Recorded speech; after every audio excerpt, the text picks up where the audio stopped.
Olá, pessoal. Essa é uma fala que eu preparei sobre gestão democrática e os recursos financeiros da escola pública, para a disciplina de POEB, cuja professora responsável é a professora doutora Iana Gomes de Lima, lá da URGS, a Universidade Federal do Rio Grande do Sul. Meu nome é Mariana Pelés Viana, vou me apresentar rapidamente. Eu sou pedagoga e mestra em educação pela USP, na área de Estado, Sociedade, Educação. Então, eu fiz doutorado em políticas educacionais na UFPR, em Curitiba, com estágio de doutoramento sanduíche na Universidade Estadual do Texas, sobre como a mídia jornalística aborda o financiamento educacional lá nos Estados Unidos. E também fui professora na educação básica em São Paulo, no ensino superior, na UFSC, aqui em Santa Catarina, onde eu resido. E atualmente eu estou na rede municipal de Florianópolis e atuo também como pesquisadora do Secamp Sul, que é sediado aí com vocês na URGS. Por isso que eu estou em contato com a querida professora Iana, minha colega de pesquisa, né, do Secamp Sul, que me convidou para falar um pouquinho para vocês sobre a relação entre gestão democrática da escola e o financiamento educacional. Então vamos lá, é sempre um prazer poder falar para estudantes da graduação, da licenciatura, ou para quem porventura venha assistir essa fala posteriormente, né? Eu vou tentar trazer alguns aspectos importantes sobre esse tema da gestão democrática, para a gente refletir junto sobre como que ela pode se concretizar na prática, nas vivências do chão da escola, e o que financiamento tem a ver com isso, né? Sempre nessa relação intrínseca entre a teoria e a prática, né, essa relação filosófica entre ação, reflexão, ação, mais especificamente na nossa área, né, entre a teoria política da educação e a prática escolar. Então, bom, a ideia é trazer elementos teórico-metodológicos com discussões embasadas em resultados de pesquisa, né, na literatura sobre esse tema, para a gente poder refletir sobre essa relação interdependente que existe entre gestão democrática e financiamento educacional, que essas duas dimensões, né, elas andam juntas, que financiamento deve sempre ser discutido e realizado de forma democrática, e isso por lei, mas nem sempre na prática, não é mesmo? Mas deveria ser. E também porque a escola precisa de mecanismos para promover, para efetivar a sua autonomia, que também é lei, né? Ou seja, então eu espero trazer rapidamente aqui alguns tópicos para a gente compreender que para promover a gestão democrática e a participação das comunidades escolares, também é preciso haver financiamento adequado, dinheiro, na ponta da escola, para que ela mesma possa gerir e discutir sobre esse dinheiro também. Bom, então, para começar a discussão, vamos lá. Qual que é a origem, né, dos recursos destinados à educação? É importante a gente compreender algo simples sobre o financiamento da educação pública, se perguntando, as verbas destinadas à educação, elas vêm de onde? Bom, a principal origem do financiamento da educação, ela é nossa, né, dos impostos que nós pagamos e que tem percentuais vinculados ao que deve ser destinado à educação. Então, vocês vão ver que, de acordo com esse artigo 212 da nossa atual Constituição Federal, de 1988, a União, né, o governo federal, deve destinar 18% da receita resultante de todos os seus impostos e transferências para a manutenção e desenvolvimento do ensino. E os estados e os municípios devem transferir 25% da sua receita resultante de impostos e transferências também para a educação. Bom, e aí, né? Como que esses recursos são geridos? Bom, os recursos podem ser geridos de maneira centralizada, ou seja, quando eles são administrados, utilizados, prestado contas, ali no nível da administração central, ou seja, no que tange a educação, são geridos no âmbito do Ministério da Educação, ou seja, no âmbito das prefeituras, dos governos estaduais, com as suas respectivas secretarias municipais, estaduais de educação.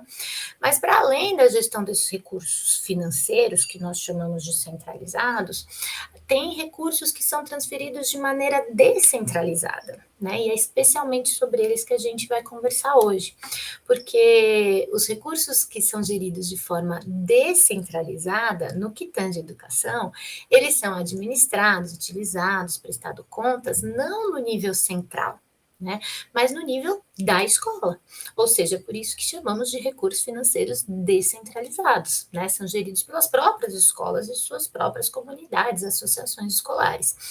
Para nós do campo da educação e do financiamento, né, da educação, os recursos financeiros descentralizados são muito importantes, porque eles representam não só uma maneira de sanar as demandas infraestruturais da escola, demandas mais urgentes do seu dia a dia, como, por exemplo, para reparar a goteira do ginásio, ou para arrumar o vidro quebrado da janela do refeitório, ou para trocar maçaneta, contratar pintor, etc., né? Mas, para além disso, esses recursos servem para algo tão primordial quanto necessário para a qualidade do ensino, que é colocar em prática a autonomia da escola.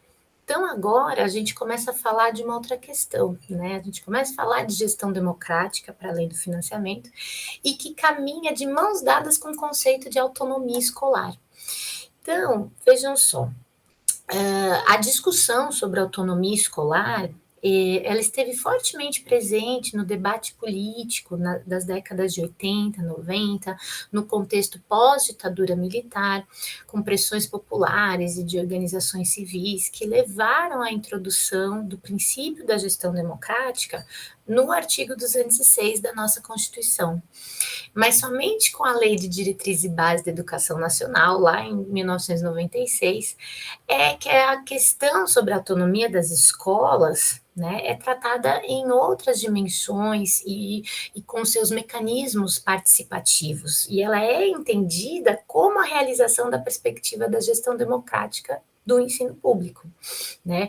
E postula que os sistemas de ensino federal, estadual, municipal, eles devem assegurar às escolas progressivos graus de autonomia pedagógica e administrativa e de gestão financeira. Então, traz dois pontos que orientam a gestão escolar em relação à gestão democrática e autonomia. O primeiro é a participação dos profissionais da educação na elaboração dos projetos da escola, e o segundo é a participação das comunidades escolar e local nos conselhos escolares ou associações equivalentes, né? Então, a nossa Constituição Federal de 88, ela foi a primeira a introduzir esse termo de gestão democrática como um princípio para a educação brasileira, né? E ela é regulamentada, né, somente por leis complementares, como a LDB, que eu mencionei, ao Tratado de Autonomia Escolar, e mais especificamente pelo Plano Nacional de Educação, na Meta 19. E vamos lá, para o professor Ângelo Ricardo de Souza, deem uma olhadinha nesse outro slide que eu tenho aqui para vocês, o que foi o meu querido orientador de doutorado lá na UFPR, especialista em políticas educacionais, né? A gestão democrática, ela é como um processo político no qual as pessoas que atuam na ou sobre a escola identificam problemas, discutem, deliberam e planejam, né? Encaminham, acompanham, controlam e avaliam o conjunto das ações voltadas ao desenvolvimento da própria escola na busca da solução daqueles problemas. Então, de acordo com essa perspectiva, a gestão democrática ela se sustenta no diálogo, né, na alteridade, na escuta e no respeito pelo outro, tendo como base a participação efetiva de todos os segmentos da comunidade escolar, né, estudantes, funcionários, equipe gestora, pedagógica, familiares, enfim, e também com respeito às normas que são coletivamente construídas na escola para os processos de tomada de decisões, né, e para a garantia de amplo acesso às informações sobre essas regras, as normas, né, aos sujeitos da escola, né. Então, uma outra referência sobre gestão democrática é também a tese do meu querido orientador de iniciação científica e mestrado lá em São Paulo, o professor Rubens Barbosa de Camargo, da USP, que fala sobre gestão democrática e a relaciona com qualidade do ensino. Isso com uma pesquisa que ele fez na rede municipal de São Paulo, que perpassa uma pesquisa de campo ali durante a gestão da prefeitura erundina do Partido dos Trabalhadores, entre 1989 e 92, quando ela convidou Paulo Freire, inclusive, né, para ser secretário de Educação. E nesse trabalho, o professor Rubens de Camargo, ele cita muito o Vitor Paro também, que foi orientador dele lá na USP, sobre a importância de que para construir gestão democrática é preciso desconstruir a autoridade e as relações hierárquicas de poder na escola. Desconstruir processos que são centralizadores da tomada de decisão, né, que afastam as pessoas da participação, tiram o espaço de voz da comunidade escolar, que muitas vezes centralizam as decisões administrativas, que são também pedagógicas, né, somente para a equipe técnica, ou mesmo em torno da figura da direção escolar, com mais atenção a aspectos burocráticos do que a aspectos participativos. Né? Então, pessoal, tem vários autores como estes, né, que eu vou trazer como um referencial bibliográfico complementar para vocês, né, ao final desses slides, que tratam do tema da educação na perspectiva da gestão democrática e da descentralização de recursos financeiros do ponto de vista participativo, coletivo. Então, é legal a gente mencionar a importância de andar com esse referencial legal, teórico, sobre gestão democrática, pregado na parede da escola, dentro da pastinha de vocês, quando vocês forem professores, porque é uma garantia legal, né, que nos ajuda a reivindicar e a demandar pela gestão democrática na prática das nossas experiências e vivências na escola, né? E sem essa consolidação do texto da lei, da Constituição, da LDB, do Plano Nacional de Educação, seria ainda mais difícil, né? Vocês não acham? Efetivar a gestão democrática na escola. Então, a gestão democrática, mesmo como um princípio constitucional, ela é uma conquista, né? E nós devemos sempre lembrar dela nas nossas trajetórias na escola, especialmente para buscar efetivar mecanismos para construí-la, né? Buscando desconstruir a autoridade, desconstruir a centralização das decisões, né? E construir o diálogo, o respeito, a escuta, administrando ideias, conflitos, opiniões divergentes, buscando consensos, mesmo que temporariamente, né? Mas para resolver as questões do cotidiano da escola. Bom, e como fazer isso, não é mesmo? Vamos lá. Quais os principais mecanismos para a promoção da gestão democrática na escola? Bom, alguns exemplos que a gente pode destacar, conforme a pesquisa, né, e a literatura nessa área, são, primeiro, a forma de provimento do cargo de direção escolar, por meio de eleições democráticas na escola, junto à comunidade, o conselho de escola, a associação de pais, professores, funcionários, né, o grêmio estudantil, a construção coletiva do projeto político-pedagógico da escola, dentre outros projetos, e também estes programas, políticas que transferem recursos financeiros descentralizados diretamente para a escola, que é o que eu estou me atentando mais nessa fala de hoje, né, que é também o foco da minha tese. Porém, é aquilo, né? Os mecanismos da gestão democrática por si só, se a gente parar para pensar, né, conselho de escola, ter grêmio estudantil, ter associação de pais e professores, construir o projeto coletivamente, não sei, eles por si só talvez não sejam capazes de garantir, né, a construção da gestão democrática. Eles auxiliam, com certeza, mas eles podem também se tornar aparelhos burocratizantes e até pouco democráticos, né? Ou, como diria o ditado popular, dá para fazer tudo isso só para inglês ver. né, prestar conta, fazer toda a burocracia direitinho, fazer reunião, dizer que convidou todo mundo, que foi coletivo, redigir a ata das reuniões, coletar as assinaturas, mas na realidade manter todos esses processos de forma autoritária, vertical, hierárquica e até centralizada só na equipe técnica ou na direção da escola, sem o menor diálogo, né? Então, essa fala que eu citei é até de um outro texto do professor Ângelo, né, Ricardo de Souza, sobre como a gestão democrática pode ser burocratizante, né, e os mecanismos por si só eles não são capazes de garantir a construção da gestão democrática, ela depende do diálogo, né? O professor Ângelo de Souza, ele conceitua a gestão democrática escolar, eu vou deixar esse texto também nas referências complementares para vocês, e traz justamente essa questão ideológica que pode permear o conceito de gestão, seja numa perspectiva mais democrática, ou, por outro lado, uma perspectiva gerencialista, né, meramente burocrática. Porém, né, vamos lá. Falando a respeito disso, quando nós pensamos no financiamento da educação, e mais especificamente de dinheiro que é enviado diretamente para a escola gerir, nós buscamos falar ou idealizar a descentralização que ocorra de forma democrática de fato. Não uma descentralização dessa perspectiva gerencialista, autoritária, sem diálogo, ou como uma mera burocracia para inglês ver, né?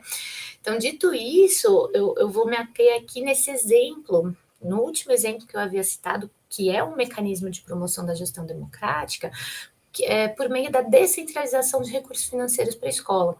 Há pesquisas empíricas realizadas com base em estudo de campo, com metodologia, por exemplo, de grupos focais, entrevistas, diário de campo, enquete, análise documental, teórica, né, que trazem dados significativos sobre como que transferir dinheiro diretamente para que as próprias escolas públicas possam gerir, mesmo sendo uma política de origem de descentralização lá na década de 90, num contexto neoliberal, com influências do Banco Mundial, etc., né? Mesmo tendo essa origem, hoje em dia essas políticas acabaram servindo mais para a autonomia da escola do que para a chamada desconcentração, ou descompromisso, omissão do Estado, ou desresponsabilização, que outras políticas de descentralização desse período da década de 90 podem ter causado. Né? Por exemplo, o programa Dinheiro Direto na Escola e outras políticas similares. Né? O programa Dinheiro Direto na Escola, ou chamado PDDE, ele é um programa de origem federal, ele vem lá da União, foi criado em 1995 e ele é enviado diretamente lá de Brasília para as contas bancárias em nome das próprias associações escolares para todo o Brasil, né, para que as próprias escolas possam gerir, com todo um aparato legal, né, que regula esse programa sobre prestação de contas, sobre gestão democrática e participação na utilização nessa prestação de contas quanto ao uso dos recursos enviados por esse programa, né? E há vários programas similares a esse que foram elaborados nas esferas municipais e estaduais também, né? E para que esse programa ou esse tipo de programa é usado na escola? Para que a escola dê conta de fazer de algumas despesas que são tanto pedagógicas quanto infraestruturais, né, de comprar materiais de papelaria, secretaria, jogos, ou mesmo materiais chamados permanentes, como móveis para a brinquedoteca, para o laboratório de ciências ou de química, ou para projetos artísticos, culturais, esportivos, diversos, né, ou de multimídia, como data show, máquina fotográfica, tripé para câmera, que mais?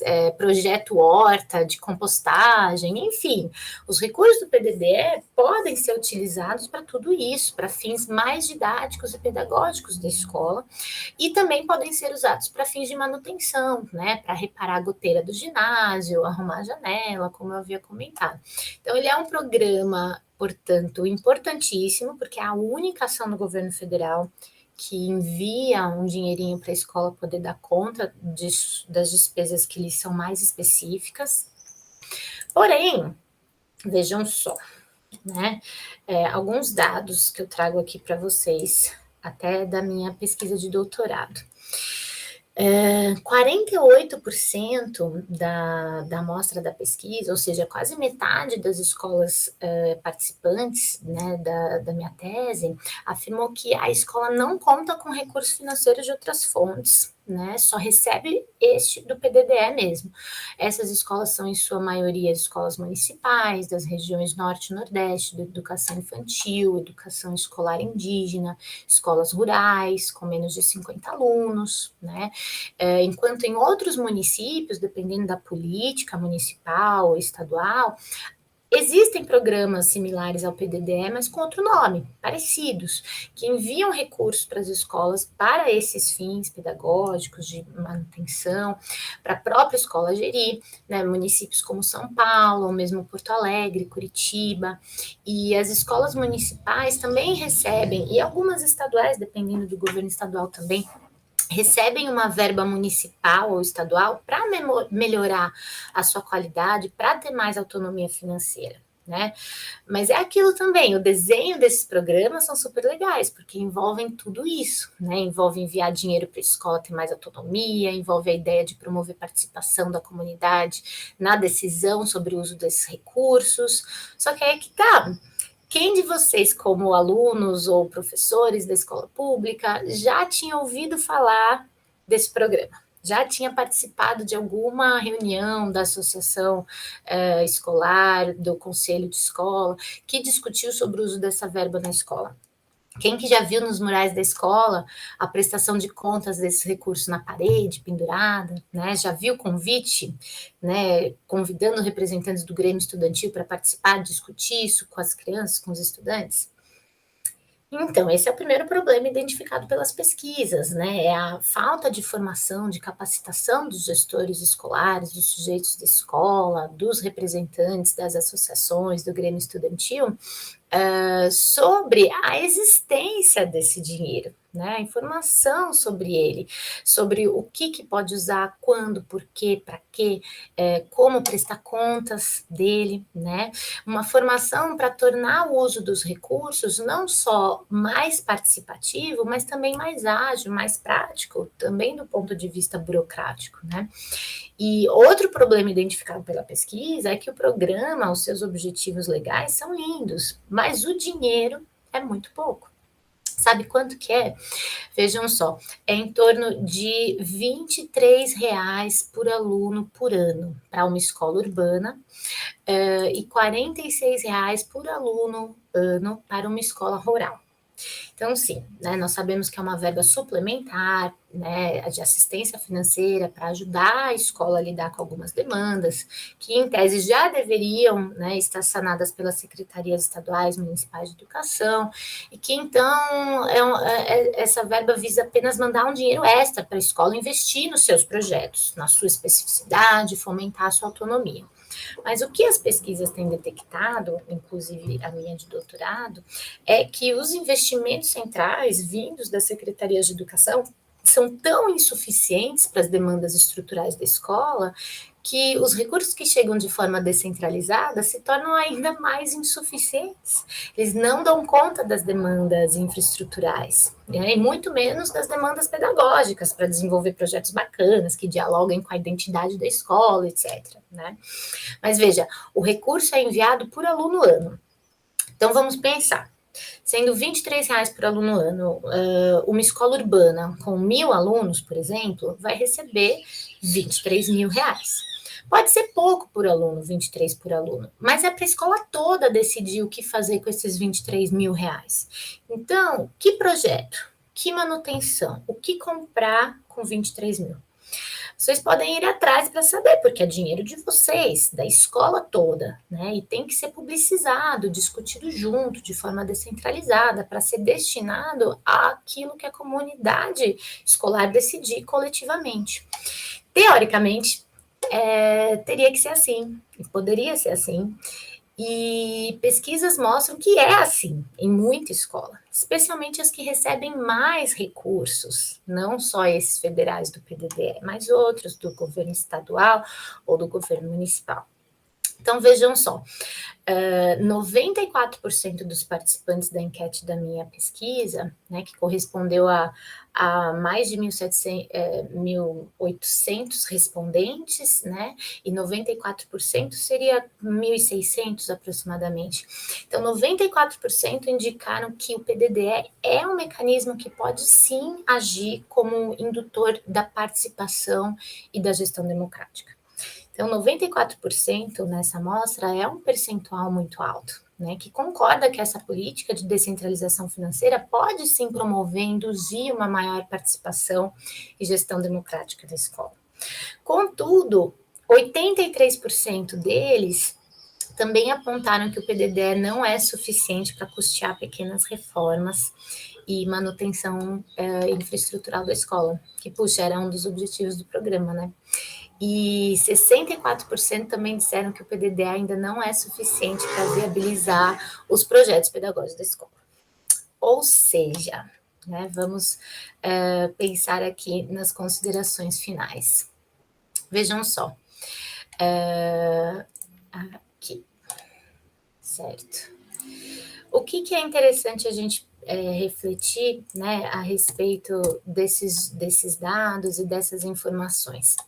Os objetivos dessas políticas, né, são muito bons, né, mas há muito que aperfeiçoar quanto à descentralização financeira, quanto ao PDDE, muito que pesquisar sobre as dificuldades da prática escolar, escutar as escolas, para que essa política seja monitorada, analisada, para trazer propostas de melhoria, né, de aprimoramento, e é isso que faz parte do nosso trabalho, né, rumo à melhoria da qualidade socialmente referenciada da educação e não mercadologicamente referenciada, né, mas com participação, com gestão democrática, com a desfragmentação do conhecimento por meio da construção coletiva de projetos pedagógicos, de escuta, né, projetos que sejam significativos, identitários para as comunidades escolares. E é isso, de forma rápida, eu espero ter contribuído com a reflexão proposta por esse tema,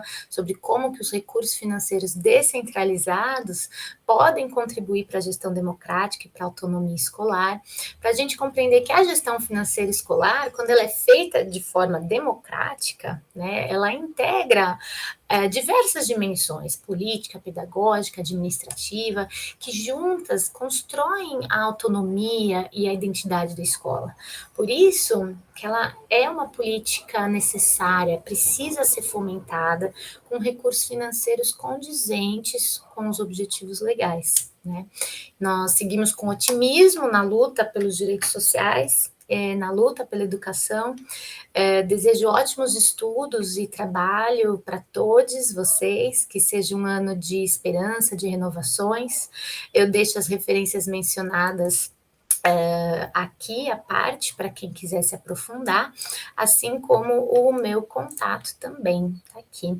O meu contato, meu e-mail, as referências bibliográficas, para quem quiser pausar e depois voltar aqui e dar uma olhadinha, assim como alguns materiais complementares também sobre esse tema de gestão financeira escolar e financiamento da educação, qualidade e avaliação de políticas públicas, certo? É isso, então. Muito obrigada pela atenção, abraços virtuais e até a próxima. Tchau, tchau.